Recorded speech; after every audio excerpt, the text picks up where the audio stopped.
गुजरातस्य गौरवाय राष्ट्रकल्याणहेतवे युवकानां विकासाय विवेकानन्दं नमाम्यहम्।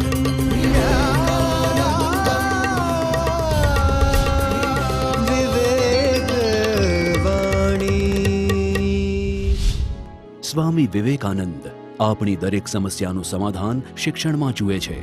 સ્વામીજી કહેતા કે મારા બાળકો ભણો અને પરિશ્રમ કરો. બાળકોને એવું શિક્ષણ આપવું જોઈએ કે જેનાથી આપણા દેશને ગૌરવ અપાવી શકે. એ શિક્ષણ યુવક યુવતીઓને ચારિત્રવાન અને એટલા તેજસ્વી બનાવે છે કે જેથી તેઓ સ્વાવલંબી અને સ્વાભિમાની બને. ભારતના વિદ્યાર્થીઓને પ્રાથમિક શિક્ષણની સાથે વિજ્ઞાન અને ટેકનિકલ શિક્ષણ આપવું જોઈએ. વિવેક વિચાર. શિક્ષણ એ જ માત્ર ચાવી છે જેના દ્વારા વ્યક્તિના ચરિત્રનું નિર્માણ થાય અને સમાજનું ઘડતર થાય. મનુષ્યનું શરીર એક કાચો પિંડ છે.